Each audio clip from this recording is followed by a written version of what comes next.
Welcome to the Play-by-Play with Patrick and Brandon. You're a home for updates and insights into the sports world. All right, welcome back to the play-by-play. As always, my name's Patrick. I'm here with Brandon, and today we're being joined by the starting quarterback for the Central Connecticut State University Blue Devils, Brady Olson. How you doing today, Brady? I'm doing great, guys. How are you? Awesome. Thank you. All right, so I think I want to jump right into it, talking a little bit about last season. It was a very prolific season for the Blue Devils. Y'all won almost every award in the book for the conference, including the NEC championship. So congratulations for that. Thank you.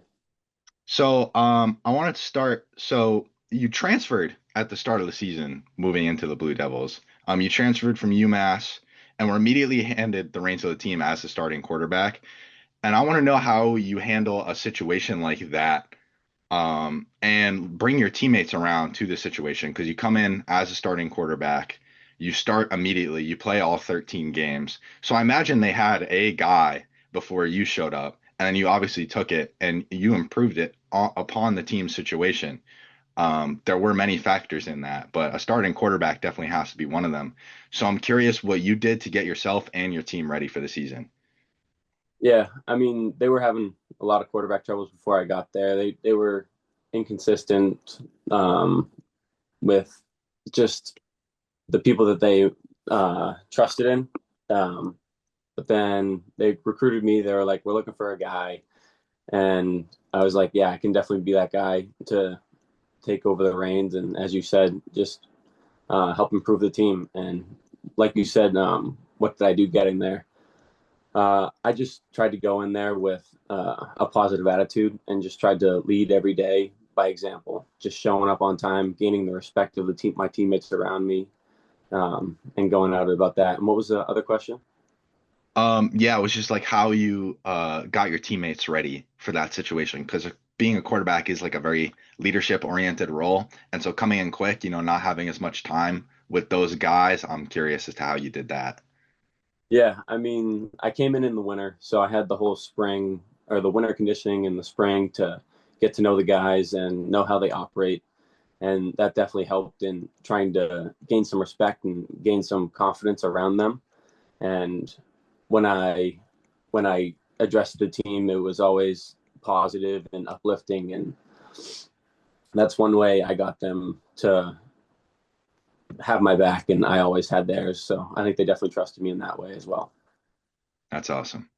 One other thing I'm curious about, right off the bat is, you brought up, being recruited and asked, about, coming in to kind of solidify that position for them. So I'm curious a little bit about that process of recruiting, specifically from the Mhm. CCSU end. So, Coach Adam Lechtenberg just won the NEC Conference Coach of the Year. I'm curious, was he the one that recruited you? If not, who was? And what's your relationship like with him after this season? Yeah, so Coach Leck, he was the guy who recruited me out of the portal.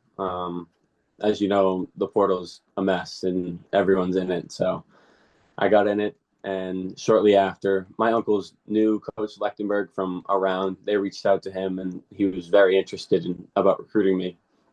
So he reached out to me, would give me a phone call almost every day. He was very consistent, very straightforward, um, and he was just a transparent guy from the start. And that's the thing that probably led to him being the coach of the year, just being an authentic guy. You don't really see many of those at the head coaching position left in the game. So I think he was definitely the guy who recruited me, and he was great throughout the whole process. That's awesome. Um, you brought up your uncles pretty briefly. And so Mhm. for those listening that don't know, Brady, you ended up your senior year of high school. You transferred high schools. You went from Bishop Feion to Milford, and you ended Yeah, up having the opportunity to play for your uncles. They were the coaches at Milford. And so I'm curious, what was that situation like? Being able to play for two of your family members at such a level, like going into your last year of high school. And then also, how did that like transfer situation prepare you for the situation you were in last year, transferring to Mhm. CCSU? Yeah, I think it was definitely a little similar. But going back to playing for my uncles, They were the people who really molded me into a football player. I mean, they've been football coaches for as long as I've been alive. So my dad was definitely a big part of it, but they were the ones who developed my skills and stuff. So just being able to go back and play for them my final year of high school, it was definitely special, and I definitely cherish that time. Talking about the transfer, it wasn't the same, but it was definitely stressful, as going from one school to another can be. Um, but going from Fian to Milford was definitely a switch up, going from a private Catholic school to a public school, a bigger public school. Um, but the experience was different. I met so many friends that I will cherish for the rest of my life at both schools. Um, and talking about the UMass to CCSU transfer, that one was stressful again. Just putting yourself in the portal, betting on yourself, and not knowing what's going to happen on the other side. It's a stressful time, but you just got to believe in yourself, and that's ultimately what happened. And I got the offer to go to CCSU, and I jumped on it. That's awesome. Talking about Milford just a little bit more. You transfer there your senior year, which the transfer portal has become like a much more common thing in college, which I think has been to the benefit of a lot of athletes. But it's not unheard of in high school, but it's definitely less of like an idea in most people's heads. And then you got to a situation where you were able to play for your uncles. So I'm curious, like, how did they treat you coming in to get you ready for that situation? You know, that sort of whirlwind, 1 year type of situation. And then how it's another situation where like you have to help, get your teammates accustomed to that. And especially in a situation where you're playing for your family, I feel like that almost has to take some extra care. Yeah, no, definitely. What was the first question again? So I can address that one first. But So how did your uncles treat you as a player? oh yeah. So they didn't really stray away from treating me differently than anyone else. If anything, they were the hardest on me, which you need to be hard on your quarterback not only, but your blood. You expect more from them, and they just treated me with the level of respect that anyone should be treated with. They gave me leeway. They pushed me hard, and I think I came out as a better football player at the end of that season. That's awesome.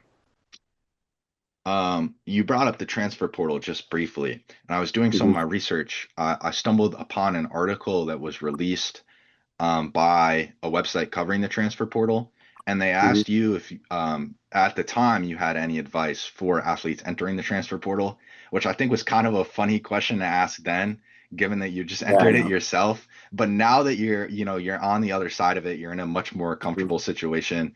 I'm wondering if that's changed, and if you do have anybody advice for anybody that is in you where your shoes where you were a little over a year ago.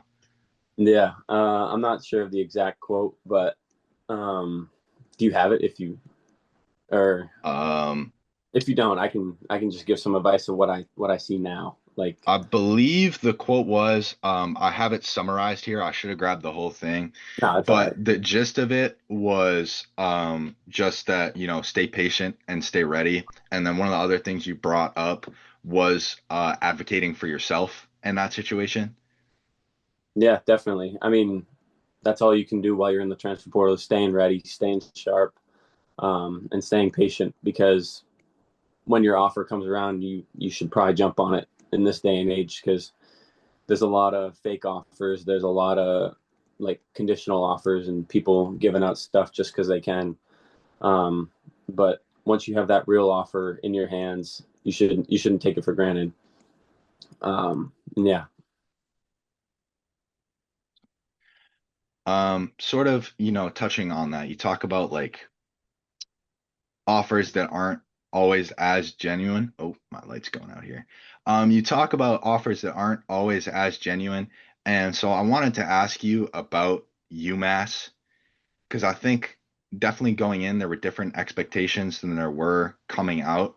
So I'm curious about your opinion of your time in UMass, and then how you felt both, as a player, as a person, going in and dealing with it as opposed to coming out? Yeah, definitely. I mean, my mentality was definitely a little different after my 2.5 years at UMass. Going in, I love the coaches. I mean, I was heavily recruited by UMass, and they were awesome throughout that process. And I'll forever be thankful for my time at UMass.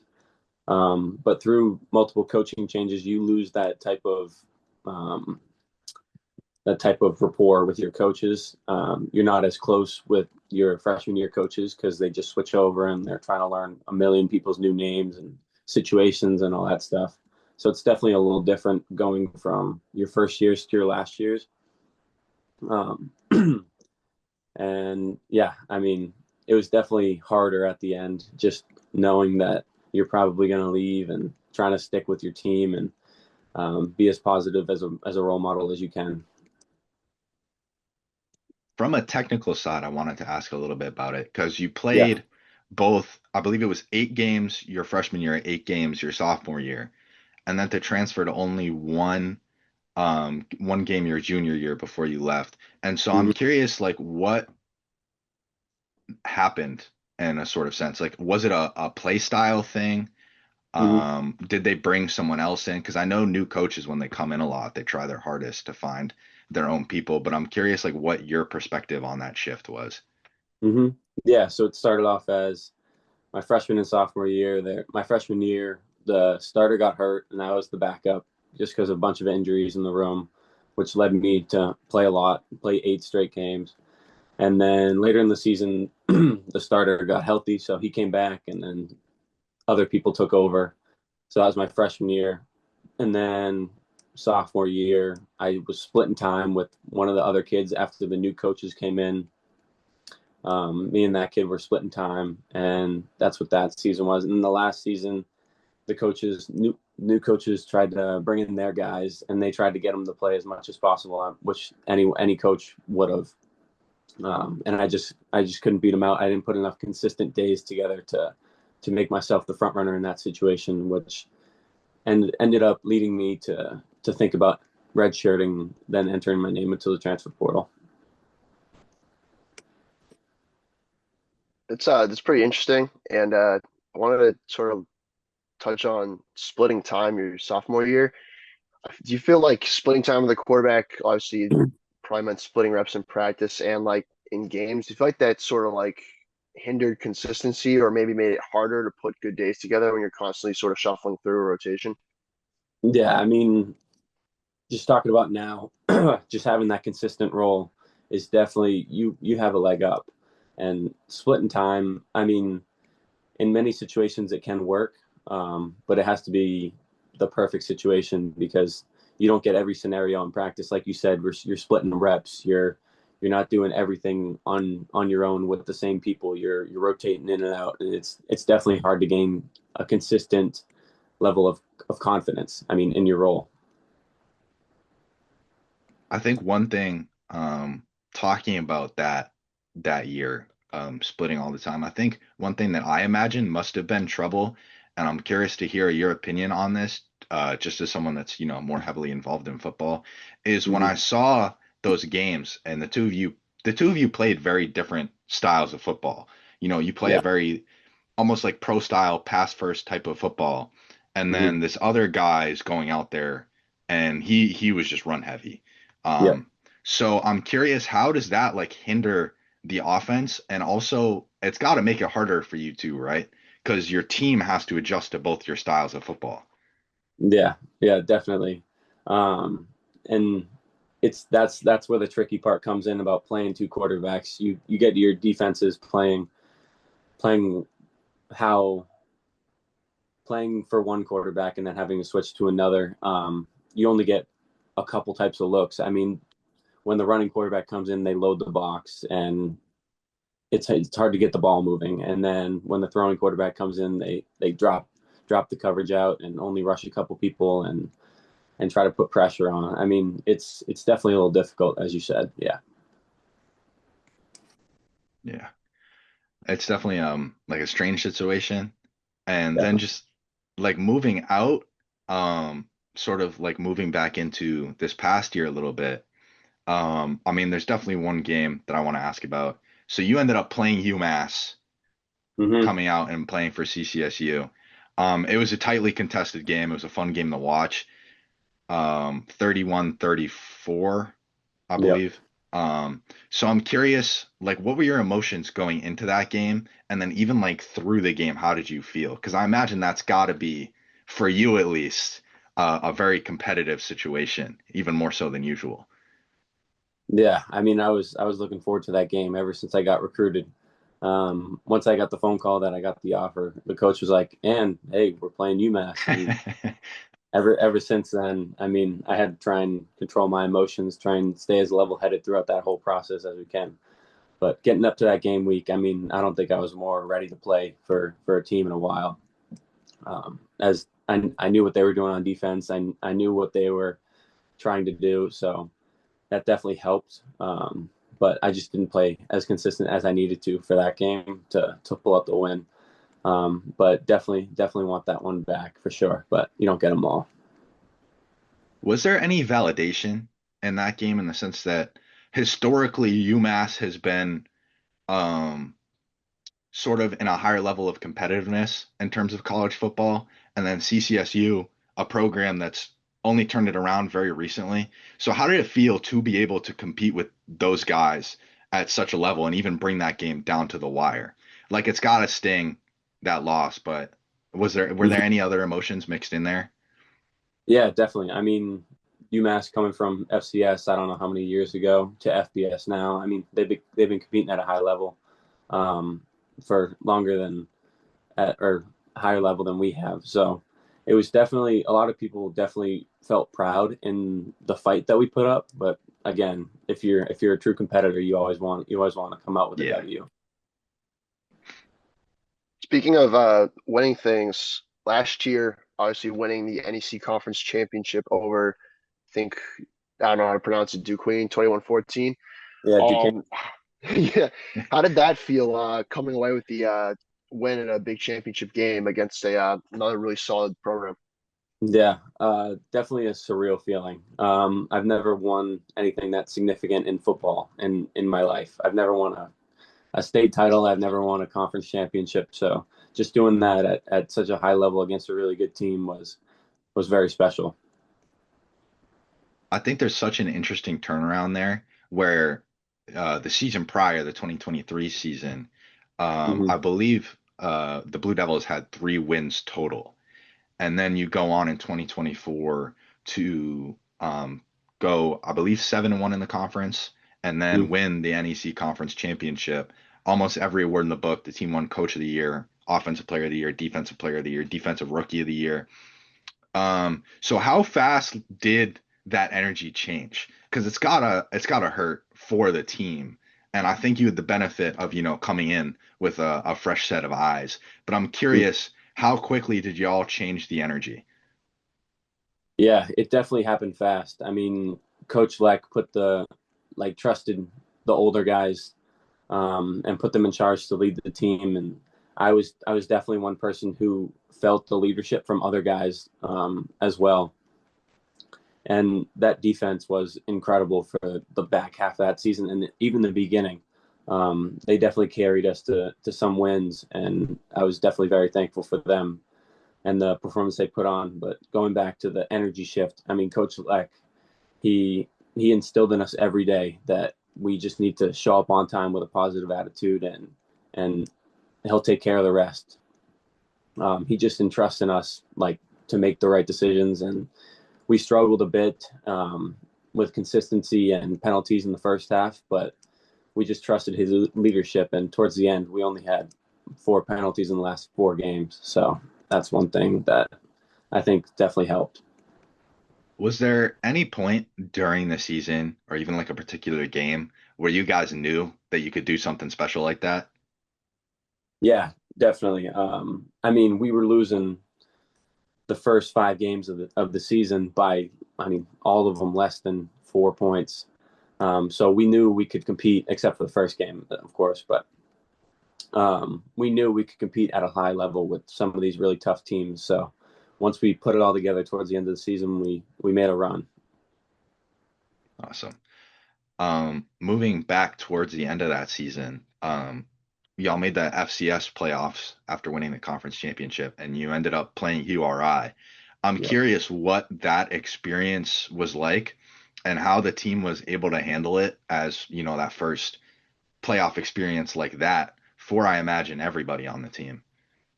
Yeah, definitely. That was a cold game, I tell you what. I was trying to keep a jacket on that entire game, but no, it was definitely a cool experience and in a great environment. I mean, that place was packed.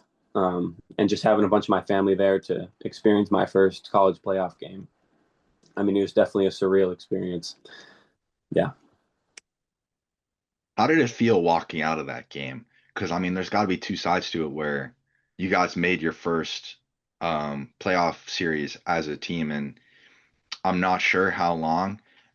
Yeah. And I mean, it was a loss, but how do hmm you balance those emotions? Because I feel like um, as a team in total, that's got to be very important coming out of that. Yeah, definitely. I mean, it's just like any game. You can't make the moment bigger than it is. Just trying to keep your emotions in check and reassuring everybody that if we come out and do what we need to do, we can walk out with the win. But I didn't play my best, and we didn't execute as much as we should on offense and on defense. So at the end of the day, you just can't make the moment as big as it is, and just try and go out like any other game and try and get the win. I'm Sort of curious. speaking on, not making it bigger than it is and treating it just like a game. You've played some very tough opponents throughout your career. You've played Texas A&M, Tulane, URI, obviously. What do you think was the toughest matchup you faced in your career? Toughest matchup. Um, I could go back to my freshman year, 2021, against Florida State. I mean, they had some elite guys on that team. They had Jordan Travis on offense, leading the helm there when he was at the top of his game. Or I could go back to Liberty with Malik Willis, and their defense was lights out. But I mean, there's a ton of really talented people that I've played against, and it's hard to pick one.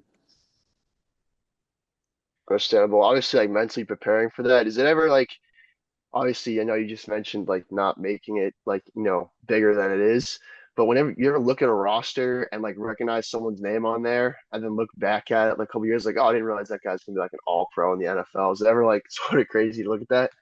Yeah, definitely. Like you said, Texas A&M, one of their starting corner ended up getting drafted in the NFL that year, and it was so crazy to look back and be like, holy crap, I played against that kid.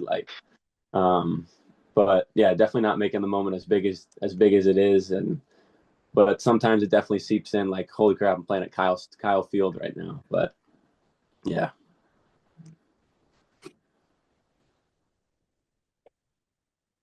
I'm curious about this. Moving into next season, um, is there a game you have marked on the schedule that just like one you're super excited for? Because you're going in as defending champs, so you have a lot to look forward to. But is there one game? yeah, definitely. I mean, the first game is definitely going to be um, uh, what's the word? Like a starting point for us where we're going to have to set the tone really early. UConn, it's gonna be a tough one going into their field.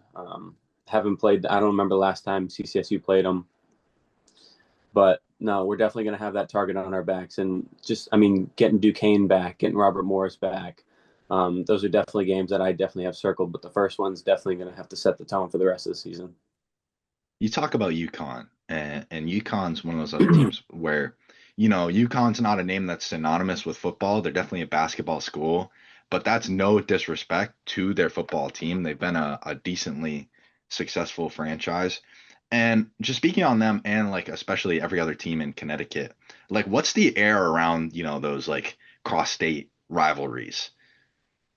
Oh yeah, I hate UConn. I don't like them. Even at UMass, I mean, they weren't a rival, but it was always a big game when UConn came to town. And I think I've definitely held that standard of not liking the guys from UConn and on that football team. I got a couple friends on the team, but when we come to play them, it's all business. Um, but yeah, When you say like you hate UConn and is there like, those games, like do you ever find yourself playing better when you just want to beat the brakes off a team? yeah, definitely. You find yourself a little more motivated to get the job done, and you find more ways to do that in scenarios like that for sure. I imagine it's got to be different because I think like I try and relate it to my fencing experience where not Hmm. liking somebody definitely helps you perform better against them. But Yeah. football's got to be such a different experience too because you're actually getting physical in a football game. And so I think, obviously you're putting the ball where it needs to go as opposed Hmm. to, catching it. Um, but even then, like those guys are looking to take your head off. So it Yeah. gets very physical and that's got to add like an extra level to a rivalry. And how do you stay poised in the middle of a game? So sort of to jump to the opposite end, how do you stay poised even while wanting to take these dudes' heads off and you have, a couple of defensive linemen looking to put you in the dirt?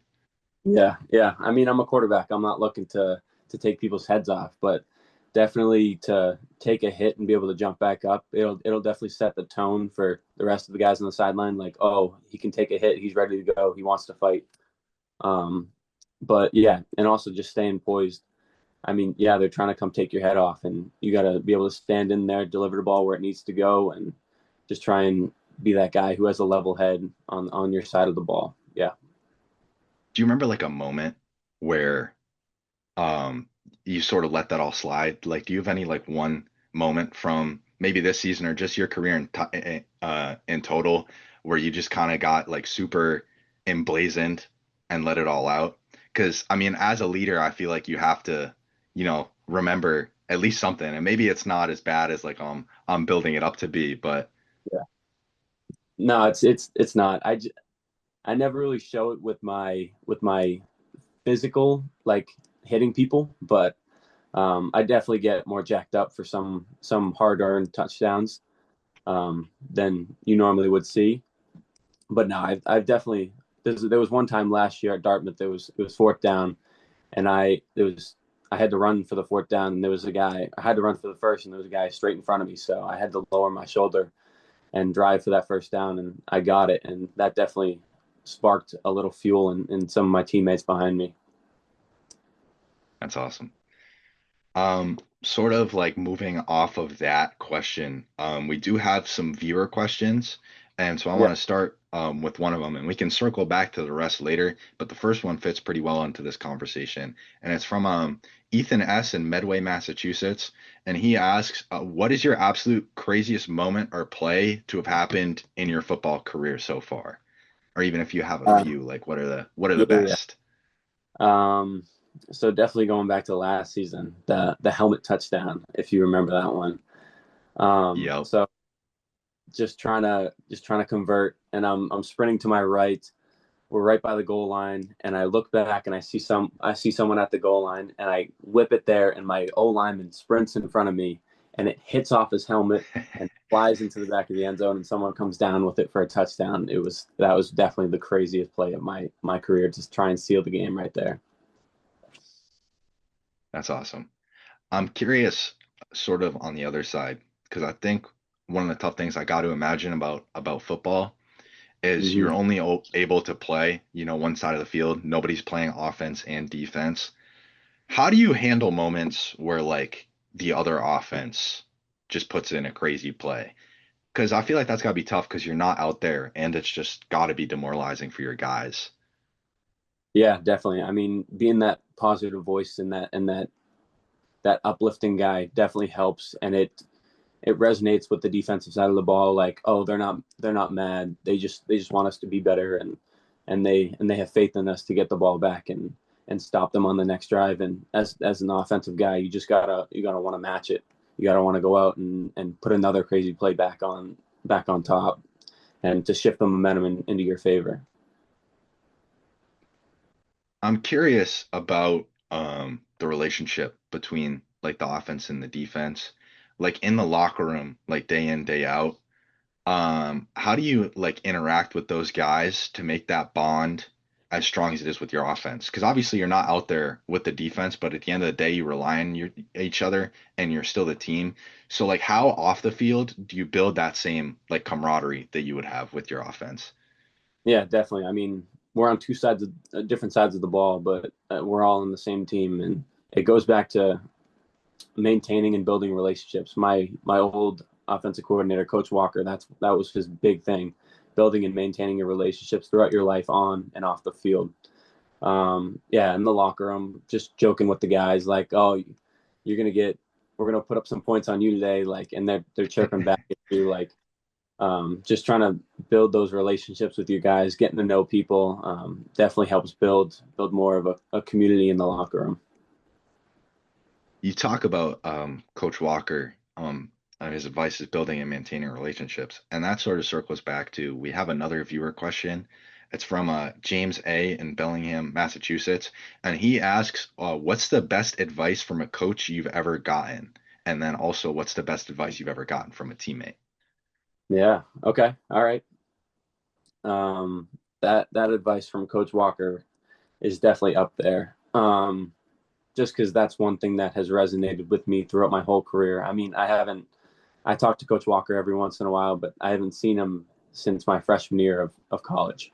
So, and I think that's important that still resonates with me. I mean, it's a motto that you can go throughout life and implement into pretty much every scenario. Um, and advice from a teammate. Okay, my freshman year, this older starting quarterback, Tyler Lytle, he he definitely instilled in me how to gain confidence and throughout a game and just trying to settle in, because going out there, I mean, he was hurt and I had to jump in there, and he gave me a ton of advice on how to settle into a game and just go with the flow and play your style of game, and I think that was definitely helpful in that scenario. That's awesome. Um, you've played for a lot of coaches throughout your career. And I do think we touched on it earlier where like, coaches have their own wishes and their own play styles. So how do you adjust to those different coaching styles while still trying to, push yourself forward as best as possible? And then throughout like a tumultuous first 3 years of college football, how did it feel to finally be in a spot where some guy just gave you the absolute green light? Yeah. Going back to the different coaches, you just got to be really receptive to what they're trying to teach you. I mean, at the end of the day, you got to forget what you know behind you, and you can use it, but understand what the coach wants you to do, and you just try and perform at the best of your ability with the coaching that you're given. And it definitely changes from one coach to another, but just being open and being receptive definitely helps. And going towards what you said about having the green light at my new school, it's definitely a different feeling, but it's a calming feeling, and knowing that a guy trusts in you to get the job done, is definitely a great thing to have in a head coach. That's awesome.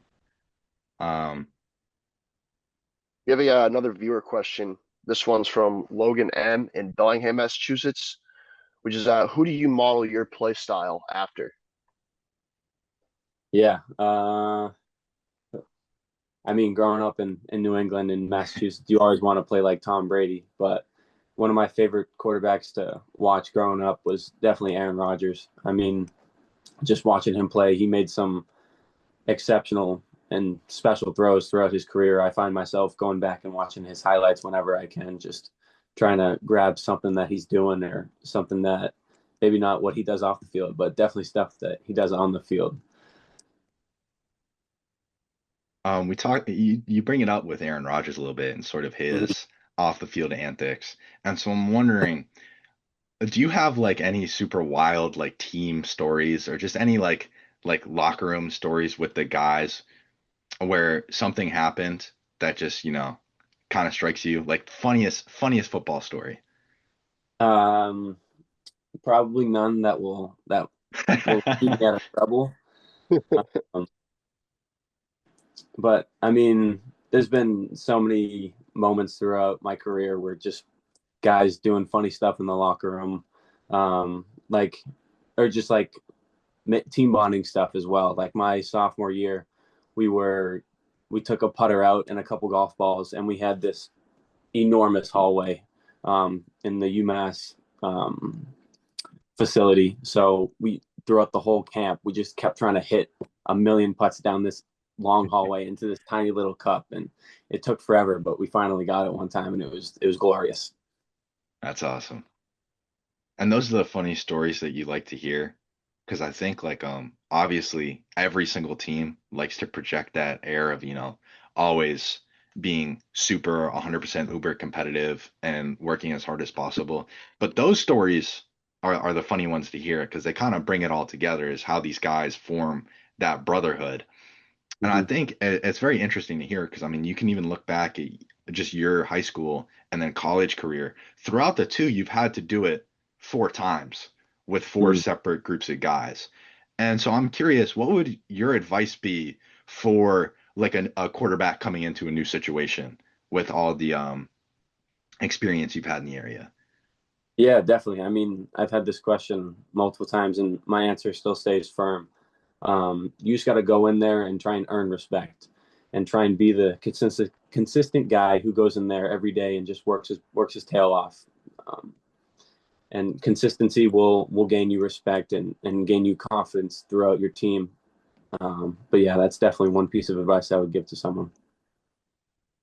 Have you ever found anybody like shockingly adversarial as you move into a new team?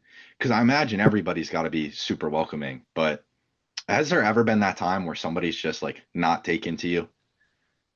I mean, that's with every team. I mean, not every personality is going to gel. Not everyone's going to find the right things in common, and I mean that's okay. I mean, not everyone's meant to be friends on a football team, um, but sometimes it happens, but not often that you see that.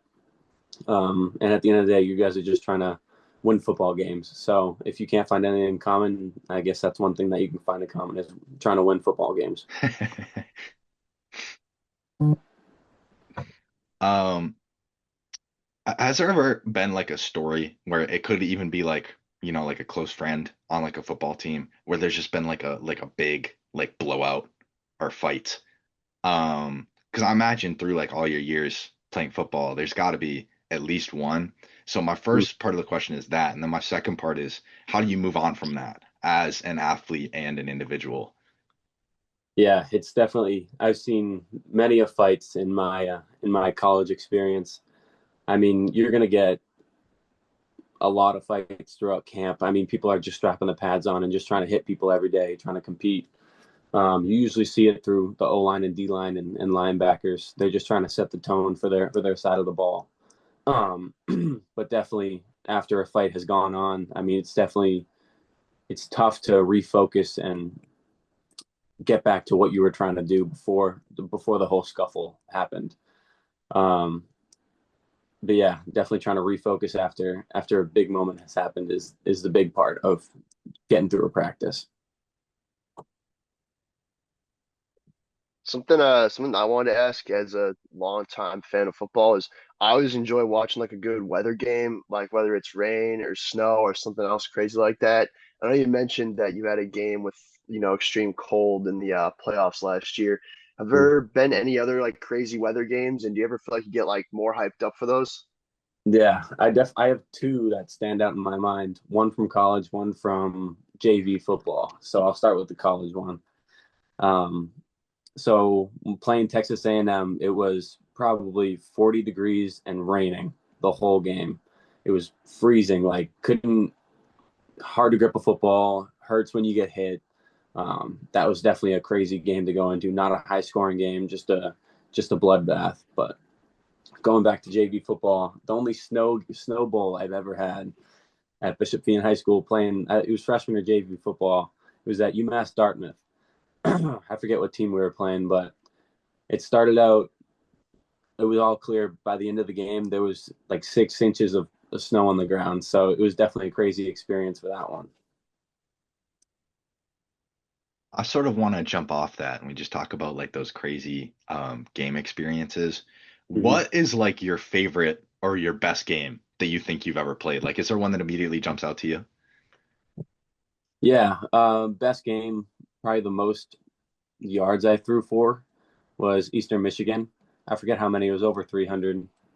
But then also the game before that, Boston College, I threw for 3 touchdowns in that game. Those games definitely stick out to me. And going back to last season, I threw three against Mercyhurst or Wagner. It was one of the two. But those are special games. I mean, you can get 3 touchdowns in a game and try and open it up. Is it the kind of thing where you like feel it before the game?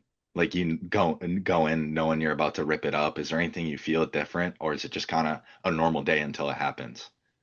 Yeah, sometimes you know when you're very confident in the game plan and know where you have to go with the football, but other times you just walk out there and after the first throw you're like, oh, all right, that one felt good, and you see the game, it slows down a little bit for you, and you can go execute at a higher level, definitely.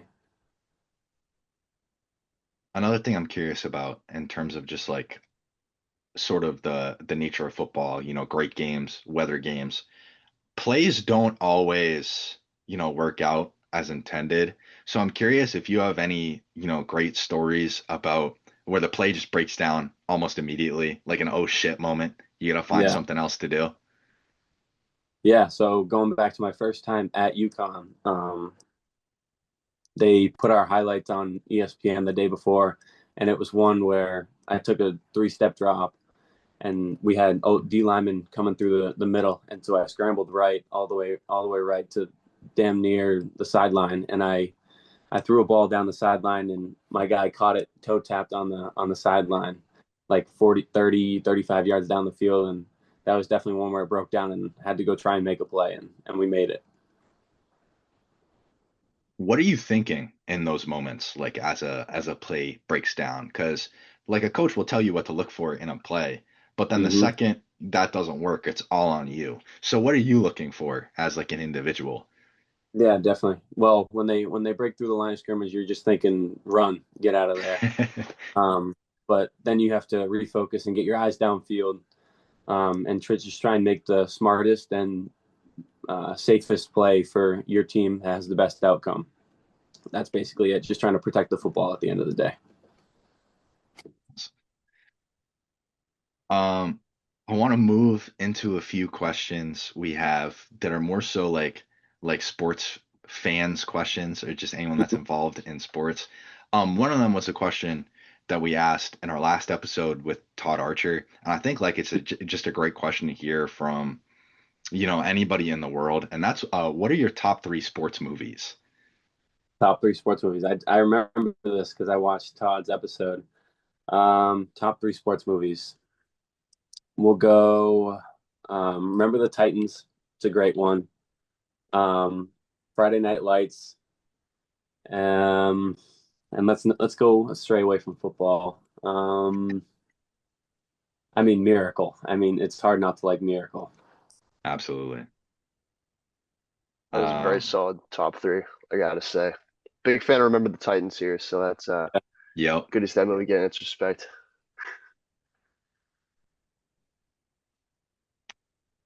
We had one more um fan question, sort of like in that vein of just being a Hmm. sports fan. And it's definitely something I think Brandon and I are going to go into deeper in another episode, but I'm curious what your answer is. Hmm. Andrew M. in Bellingham, Massachusetts is curious if you could only have one jersey from each of your favorite sports teams. So we'll go basketball, football, baseball, and hockey. If you could have one jersey from each of your favorite teams, who would that player be? Yeah, I don't have a new Tom Brady jersey, so I'll take a Patriots Tom Brady jersey for football. Um, baseball. I'm going older because I haven't really kept up with newer baseball, but I'll go David Ortiz jersey from the Red Sox. Uh, it was what was it? Hockey, and then what was the other one? Basketball. Basketball. Basketball. Basketball jersey. I'd probably get a Michael Jordan jersey for basketball, and then hockey. That's a tough one.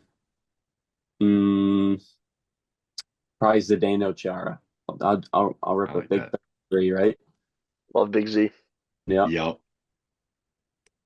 Um, I think it's an interesting question to ask, and it's also a good transition because you yourself played a lot of other sports throughout your life. So I'm curious, like how other sports helped you prepare you for college football, and then also spanning off of that, if you couldn't play football, what would be that other sport? Yeah. Definitely all other sports have helped me grow as an athlete and as a competitor. But there's nothing like college football and the game of football in general. You're all on one team, just trying to beat the crap out of the other team and trying to score as many points as possible. And there's really nothing like it.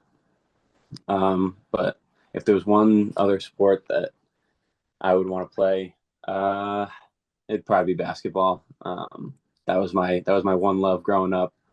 Didn't start playing football until a little later, so that's the one I picked up immediately and I loved. I was playing that year round up until seventh, eighth grade, until football started. So that would definitely be my sport. I'm curious, what was the decision like? Because I imagine there had to be a point in your life where you had to pick between football and basketball. What was that decision-making process like, and like what were the factors that played into it? Yeah, I mean, I think it was pretty easy for me. I got better at football, but I found myself getting worse at basketball, and that just happens sometimes. I didn't put enough work into basketball to see myself grow. I was more focused on football. So I guess that's where the decision came right around my freshman year of high school. That's kind of where I knew I wasn't going to be the greatest basketball player to ever come out of Bellingham, Massachusetts. My brain immediately, you say that, my brain immediately goes to, well, is there any competition? Um, so we talk about that, and so moving into this year, we can move back to this year. You're going into your last year of football. It's your last year of eligibility, right? And so one thing I want to ask, what are there any goals that you want to accomplish this season, like individually? Is there anything that you need to see to feel your collegiate football career has Mhm. been complete? Yeah, going into my last year, I got a bunch of self goals. I mean, I want to be above 65% completion on the year, which is something that I struggled with last year, just trying to complete the ball at an efficient rate. And that goes with getting on time with my receivers and everyone else who touches the football. That's definitely one goal that I want to do. I want to lead the league in passing yards. That's one goal that I want to try and hit this year. Um, and also lead the league in touchdown passes. But those are not more in comparison than the team goals that I want. I want to win the league. I want to bring this team to their first winning. I want to win our first playoff game in school history. Those are also things that I want to get done this season as well. How do you feel like right now as it sits? You only got 1 year left of football, college football, I should say. That's got to be a scary prospect. Yeah, yeah, it hurts. I mean, you never think you're going to be the oldest guy in the room. You always feel like you're still a freshman and you can still play for a million years, but at some point, college football has to come to an end and a chapter has to turn its page. But no, it's definitely crazy sitting here now. I'm the older guy and the vet in the locker room, but it's weird feeling. Is there any like go-to advice you start giving to those like young guys, those freshmen coming in? Like maybe advice you received from older guys when you were the freshman in the room? Yeah, definitely having open mind and knowing that you don't know everything. Um, just going into a team having an open mind and a great mentality. That's one thing that will set you up for the rest of your college career because a lot of people come in with previous ideologies that and they're very headstrong about them and they tend not to be receptive to others and that's one thing that puts people at a detriment. Absolutely. One other thing I'm curious about. I got a few things actually. So for the life of me, one thing I was looking for was if CCSU announced the captains for next year. I wanted to Hmm. see if like, that was something we could add to the interview. And I couldn't find it at least publicly. So I'm Hmm. curious if you have some sort of inside scoop on that for us and if you're in that mix. Um, so the captains usually get chosen throughout fall camp. Okay. Um, it gets chosen throughout your teammates. So it's not based on it is based on who the coaches pick, but it's very heavily weighed upon what your teammates think of you. And I mean, being captain last year, I definitely want to be that guy again, and just to be that leader in the locker room. It was definitely a very special feeling, and I want to improve off what I did last year with just being more vocal, more energetic, and more of a leader this year. But yeah, we don't have any captains yet. That Not happens yet. throughout fall. Yeah. That sounds, I could be wrong. It could be Hmm. like completely different in the college football world, but that sounds like a kind of late decision to me. Is that like intentional on behalf of the CCSU program? Yeah, sometimes. I mean, throughout the spring and into the fall, I mean, you're getting a wave of different guys who are just trying to prove themselves, and guys really solidify their role throughout fall camp, and it happens pretty early. So it's not like you're getting to your first game and you still don't know who your captains are. But Mhm. yeah, it happens in fall camp, and I think that's pretty normal throughout everywhere I've ever pretty much been. But yeah. You talk about how it's mostly teammate chosen. How did it feel, coming into the new team and being chosen to be that guy for your team in your first year there? Yeah, it was definitely a humbling experience. I mean, I was just so grateful that they entrusted me to be their captain.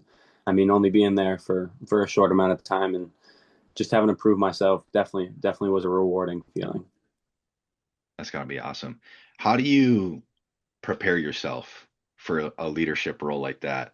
And what do you think? Is there like any one thing you think you did to really elevate yourself as a captain?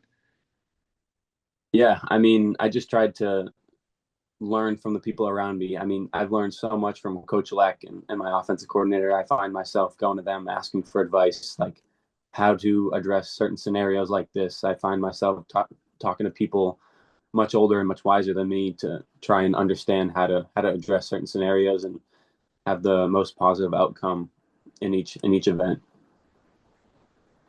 Awesome. I have one more question, but Hmm. before we get to that, I'm curious, Brandon, do you have anything else that you want to ask? Something I actually did want to ask is obviously you've been talking about how it's your last year of eligibility. How do you see football playing a role in your life, sort of post collegiate career?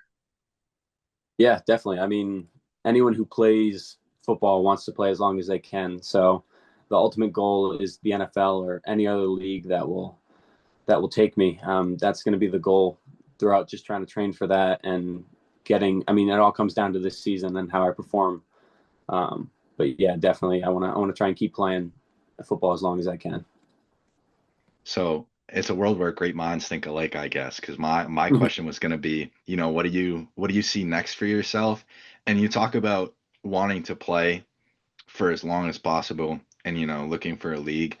Um, have there been like conversations in that realm already, or is that something that comes later? And what do you see like in yourself and how do you prepare yourself for that situation? Because I imagine it's similar to coming into college, but a whole different level. Yeah, yeah, definitely. We had a couple recruiters come in the spring, just introduce themselves to us, like a couple guys on the team, just guys who are recruitable and eligible. But yeah, that process is definitely a whole step up, and there haven't been many conversations like that. It definitely happens later once you've performed and once you've put stuff on tape that people can actually go out and see. Um, but yeah, Are you looking forward to that process? It sounds stressful to me. yes and no. I mean, every time you're trying to prove yourself and trying to put yourself out there, it's definitely a stressful time. But hopefully, I'll let my play speak for itself this season, and we'll see where that takes me. If you had one thing to say to those recruiters, those people that are going to be looking at Brady Olson as the next potential prospect? What would you have to say? Yeah, probably that I'm just a hardworking guy that shows up every day and wants to get better. Those are, I mean, I think that's one of the most important traits in a quarterback who's just consistent from top to bottom at any level. I mean, that's what you kind of want from a quarterback is consistency, and that's what I try and bring to the table. Amazing. As we bring this to a close, I'm curious, is there anything else that you want to say? No, nothing really I got to say, but go Blue Devils. Go Blue Devils. All right. That's going to do it for us here at the Play by Play. Thank you for joining us very much, Brady. We really appreciate it. And as far as the viewers go, make sure to tune in next time. Thank you for listening to the Play by Play with Patrick and Brandon. Make sure to check out our Instagram and stay on the lookout for new episodes on YouTube or Spotify.